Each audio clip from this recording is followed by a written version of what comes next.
Allez, bonjour à tous, c'est parti pour cette matinée de discussion et on commence tout de suite avec un atelier export. Comment exporter votre start-up à l'international avec Business France et Sébastien Vincente. Je vous laisse la scène. Merci beaucoup. Bonne discussion. Bonjour à tous. Je m'appelle Sébastien Vicente. Je suis chef de service sur les questions art de vivre, notamment sport, chez Business France.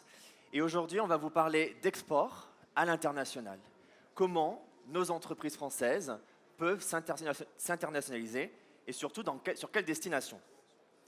Pour commencer cette présentation, on a souhaité vous passer une vidéo pour vous montrer un petit peu le rôle de Business France et surtout la finalité. Alors, la vidéo va arriver. On a un petit problème en régie.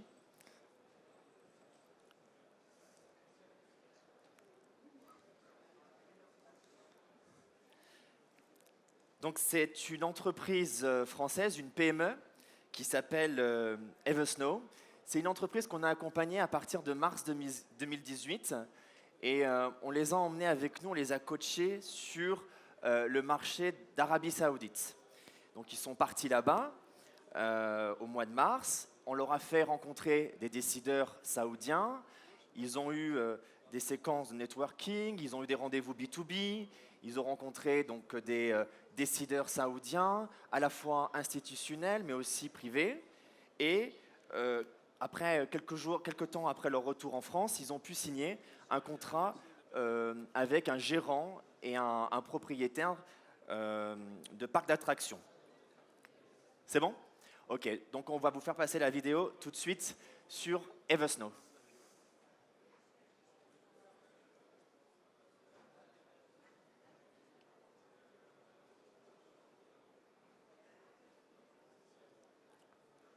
Donc pour nous, ce qui a été important, est-ce qu'il y a du son?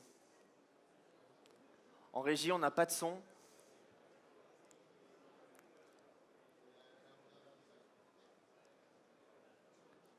Ok, donc ce qui a été important pour nous, nos équipes sur place en Arabie Saoudite ont pu détecter des opportunités dans le domaine du sport. Ensuite, ces opportunités, il a fallu les faire remonter aux entreprises françaises. Une fois qu'elles ont été remontées, on les a présentées et on a pu constituer une délégation d'entreprises françaises qui a pu partir en Arabie Saoudite. On a mis donc la mise en place d'une mission collective et là, on a pu monter des rendez-vous B2B, faire un accompagnement collectif à la fois individuel. Donc vous voyez, Eversnow a équipé un parc d'attractions avec ses canons à neige. Bon, c'est pas grave, on passe au truc suivant. Donc du coup, ce panel va être consacré aux enjeux et aux opportunités liées au marché du sport dans le monde. Et on va faire un focus sur 3 zones géographiques sur lesquelles on estime que nos entreprises ont une véritable valeur ajoutée et peuvent se positionner. Donc là, Business France, vous avez un petit peu une présentation très succincte de qui nous sommes. Nous sommes 1500 collaborateurs. On est 1000 à l'étranger, 500 ici en France, à Paris et notamment en région, au plus près des entreprises pour les accompagner et les guider. Au total, on est présent sur 85 pays à travers nos bureaux qui sont basés principalement dans les ambassades. Et puis, on accompagne environ, tous secteurs confondus, plus de 11 000 entreprises chaque année. Un chiffre très important, c'est que quand ces entreprises prospectent, partent à l'étranger, 57% d'entre elles reviennent avec des courants d'affaires. Donc ce qui est intéressant, elles vendent, produisent donc en France, embauchent, et c'est bon pour la croissance du pays. Je vais vous faire un petit peu une rétrospective de ce qui a été fait en 2019. On a envoyé une délégation d'entreprises françaises au Japon, début février. 9 entreprises sont parties pour prospecter ce marché et elles étaient accompagnées avec la ministre des Sports et Frédéric Michalak qui ont donc été un petit peu les chefs de délégation. Il faut savoir aussi qu'au Japon, il y a un écosystème français assez important dans le domaine du sport. On a recensé à peu près 45 entreprises françaises, donc des filiales, qui ont créé un club sport et qui échangent entre elles et se transmettent, échangent sur des bonnes pratiques, comment faire des affaires au Japon. Donc la délégation venant de France a pu rencontrer ce club sport pour essayer d'avoir une sorte de mentorat entre celles qui sont expertises et celles qui veulent démarcher le marché.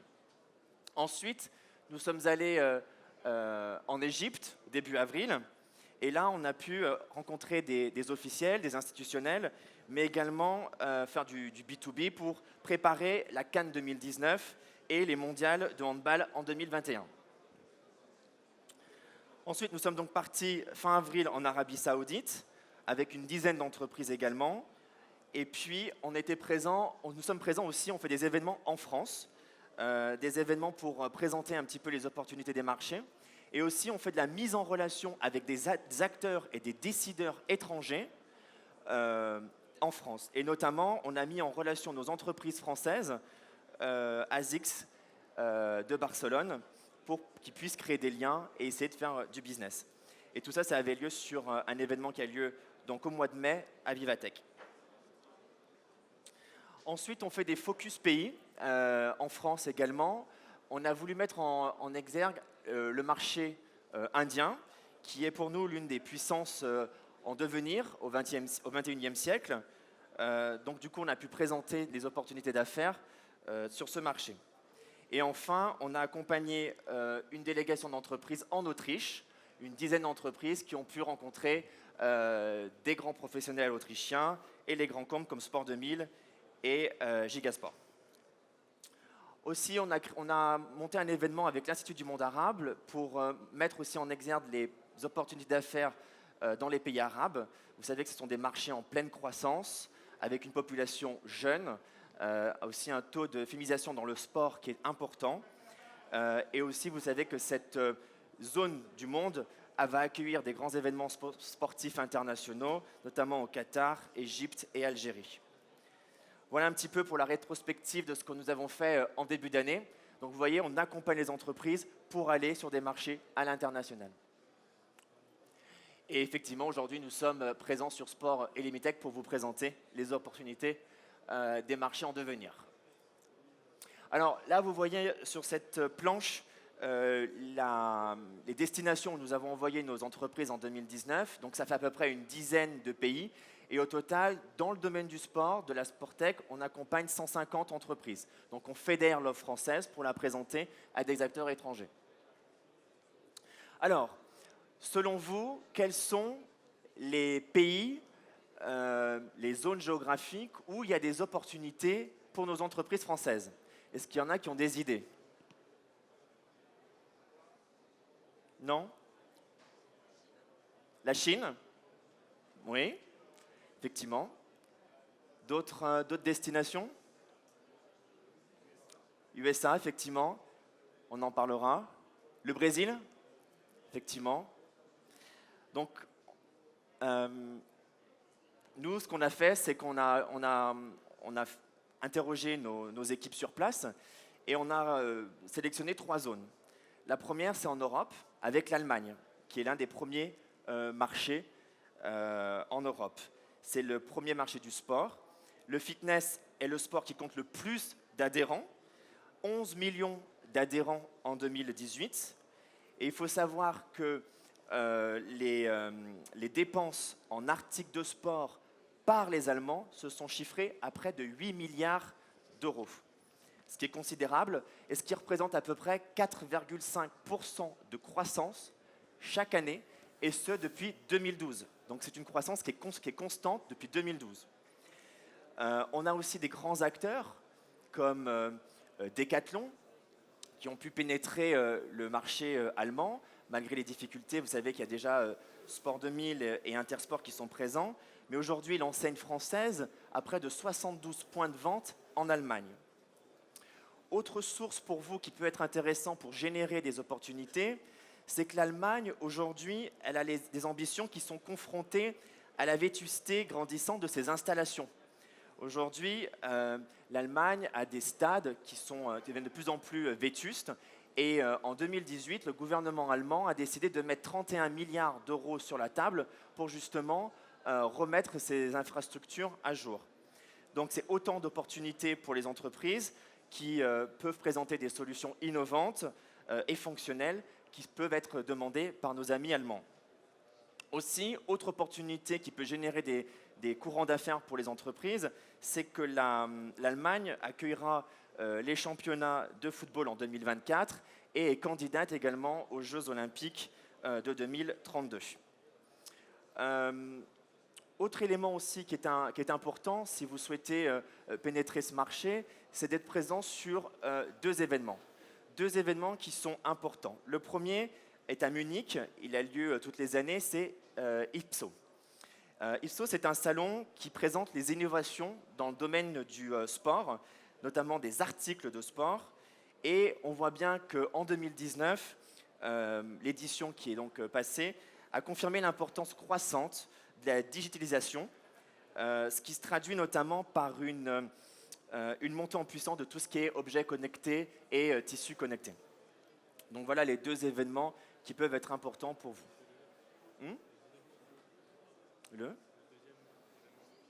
Et le deuxième événement, c'est FIBO, effectivement, qui aura lieu donc à Cologne et qui est le salon du fitness et de tout ce qui est nutriments pour les sportifs.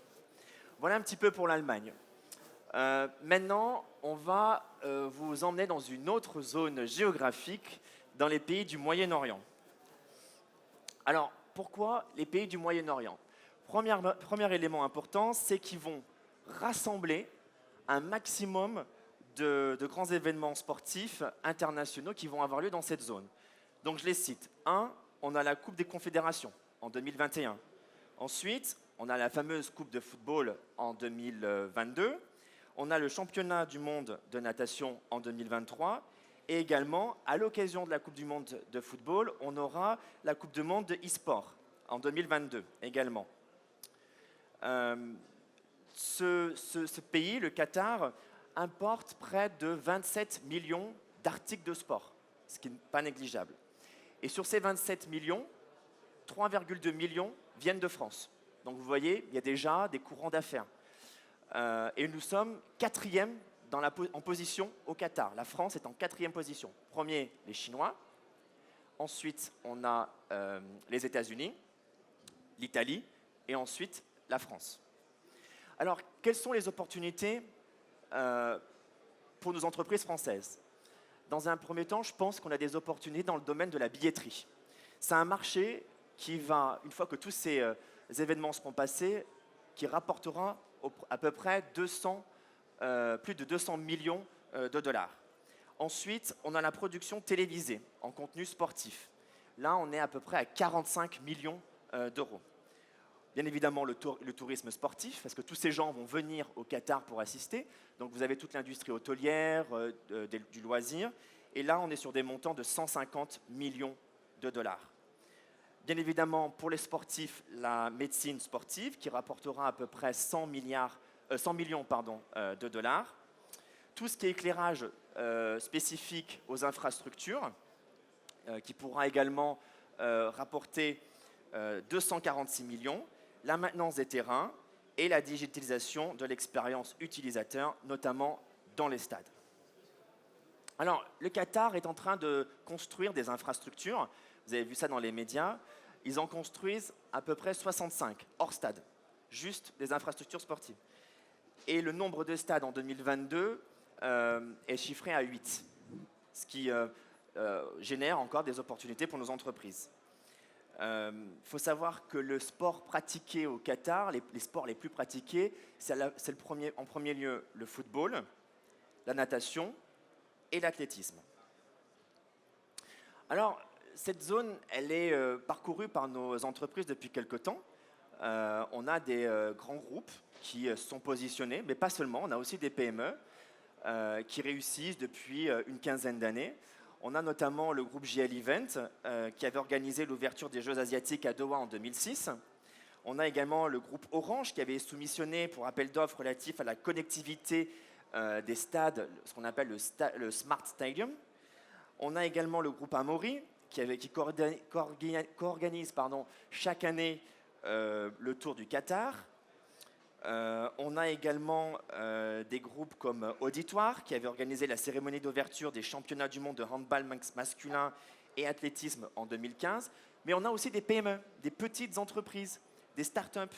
On a par exemple l'entreprise Geoflore, qui a effectué tout le revêtement des sols dans plusieurs gymnases au Qatar. On a aussi Goleador. Goleador, qui est une PME qui a vendu ses systèmes d'entraînement pour les tirs de ballons automatiques. On a également Mediatry, qui a gagné un contrat avec Aspire Zone pour des prestations de veille sportive et dans les médias. Donc vous voyez, on touche un petit peu tout type de domaine dans ce secteur-là. Alors, qu'est-ce qu'attendent les Qataris de l'offre française? Ils attendent de nous des propositions dans tout ce qui est utilisation d'énergie propre. Après, ils envisagent le post-pétrole pour alimenter bien évidemment les stades avec leur climatisation. Vous savez qu'on a la chaleur oblige d'avoir des stades climatisés. Ensuite, les Qataris souhaitent avoir des propositions de notre part sur tout ce qui est matériel adéquat pour garantir l'accès aux personnes à mobilité réduite. La construction d'espaces verts, de pistes cyclables, d'espaces de vie autour des stades, et puis des solutions tech innovantes pour faire des infrastructures sportives une véritable expérience client. Alors le Qatar, il y a quand même des règles pour pouvoir pénétrer ce marché. Ce n'est pas aussi simple que l'Allemagne, qui est sur un modèle plus comme en France. Au Qatar, il y a plusieurs choix. Le premier, c'est de se faire référencer par ce qu'on appelle dans le jargon par des vendor lists. Les vendor lists, ce sont des décideurs locaux, plutôt institutionnels, qataris, comme par exemple le ministère de la Culture et des Sports, le Qatar Olympic Committee, ou le comité d'organisation de la Coupe du Monde, ou Aspire Zone. Il faut être référencé par ces décideurs institutionnels au Qatar. Deuxième option, c'est vous implanter directement avec la création d'une filiale.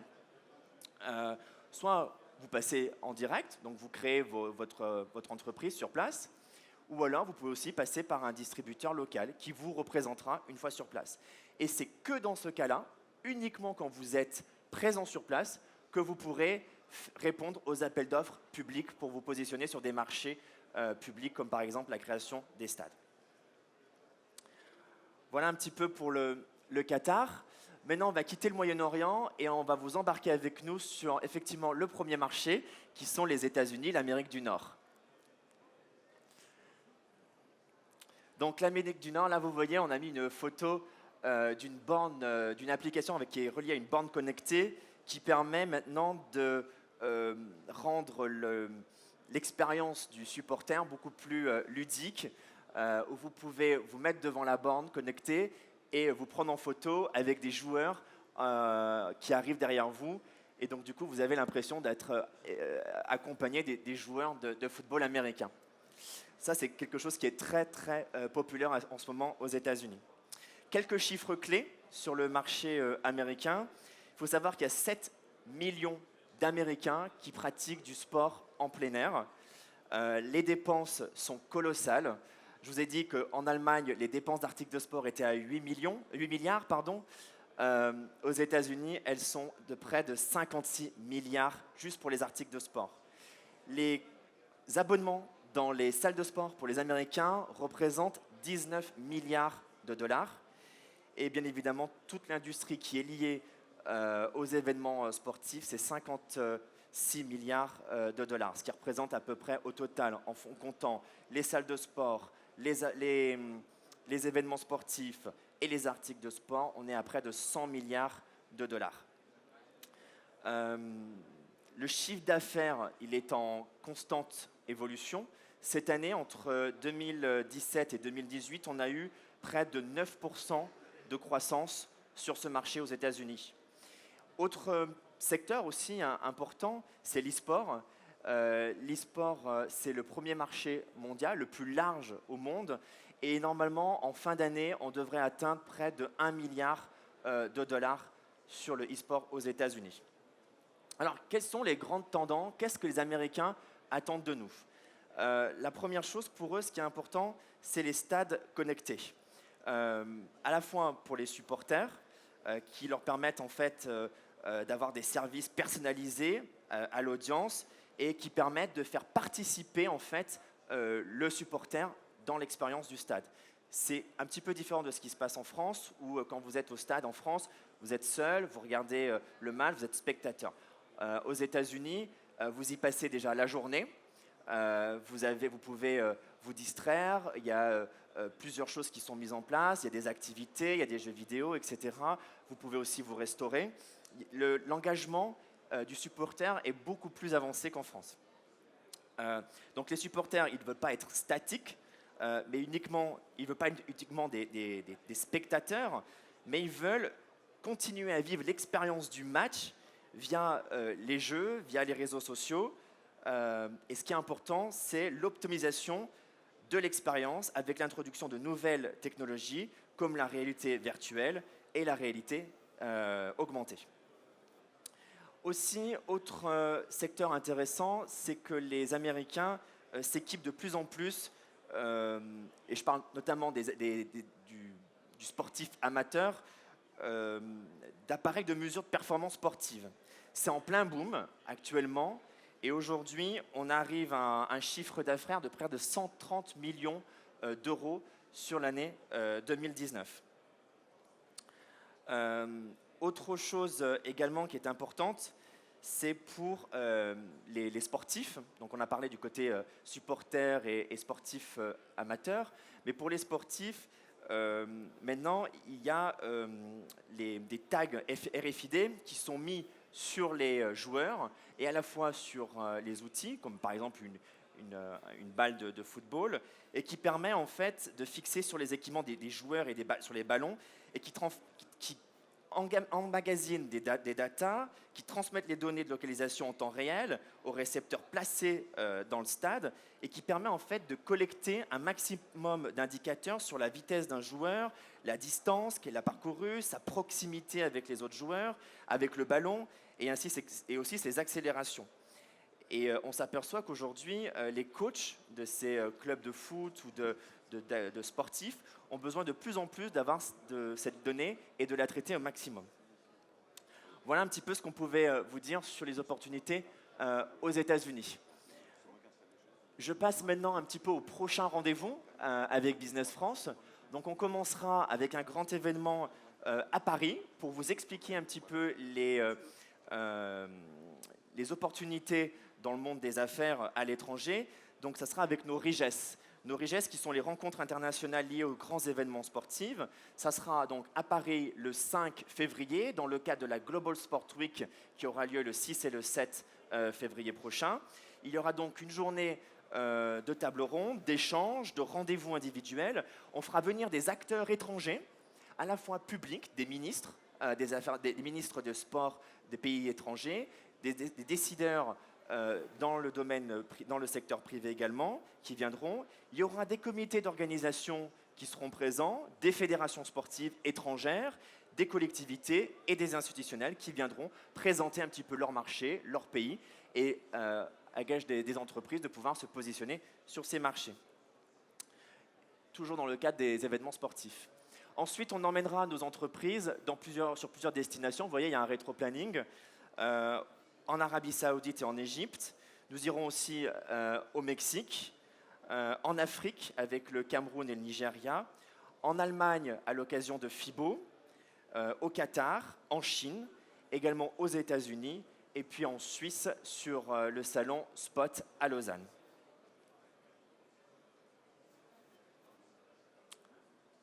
Voilà. Maintenant, on a terminé un petit peu le panorama des trois zones géographiques. Je ne sais pas si vous avez des questions. En tous les cas, Arnaud on se tient à votre disposition si vous avez des questions sur ces différents marchés. Je vous remercie pour votre attention. Alors, est-ce qu'il y a des questions? Est-ce qu'il y a des questions du public sur Business France? Ça peut être des conseils pratiques. Vous pouvez aussi partager peut-être votre expérience de start-up si vous le souhaitez. Bon, en tous les cas, on reste... Ouais, oui. Une question? Alors attendez, on vous apporte un micro. je n'ai pas bien compris. Vous êtes une entité privée ou publique? Il faut Alors, l'approcher nous un peu de sommes votre... une entité publique. Nous sommes une agence publique qui est sous le ministère des Affaires étrangères et du ministère de l'économie. Et nous sommes au service donc, des entreprises. Et on est basé à l'étranger via notre réseau d'ambassades de France, avec nos équipes sur place. Ok, est-ce qu'il y a une autre question?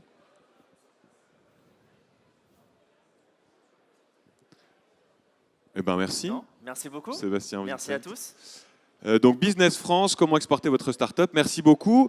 Nous, on se retrouve dans une dizaine de minutes pour passer à la table ronde qui suit. Cette fois-ci, on va s'attaquer au sujet, vaste sujet des stades connectés. Quelles expériences aujourd'hui peut-on, est-on en mesure de proposer au stade pour se connecter plus facilement, plus directement à sa fanbase?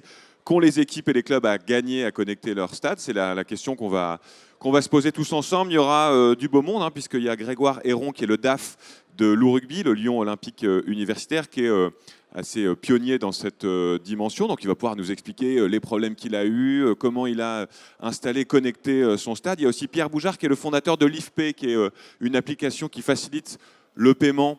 Et notamment, c'est un gros enjeu, on le sait, dans les mi-temps pour réussir à optimiser le chiffre d'affaires des stades et de la restauration, notamment. Et puis Benoît Jamin du CIC, qui est investisseur et qui, notamment, est un des partenaires de l'IFP. On se retrouve donc dans une dizaine de minutes pour cette table ronde. Ensuite, on continuera avec 2 keynotes à 11h15 et à 11h30 sur le blockchain peut-elle révolutionner le business model de l'industrie du sport et du bien-être, sujet qui peut paraître technique mais qui est vraiment passionnant. C'est François Lefebvre du CEA qui viendra nous expliquer ça de manière pédagogique et dynamique à 11h15. À 11h30, Y-Spot, c'est le nouveau centre d'Open Innovation du CEA de Grenoble et c'est Céline Soubera du CEA qui viendra nous expliquer, nous présenter ce nouveau lieu d'Open Innovation. Et ensuite, on aura un atelier e-sport à 12h15. Que peut apporter le e-sport à un club sportif? On regardera ça tous ensemble. Prochain rendez-vous, donc, dans 10 minutes.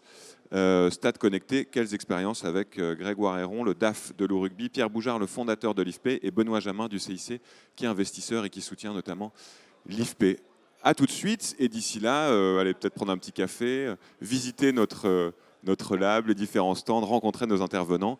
On se retrouve ici donc dans 10 minutes. À tout de suite.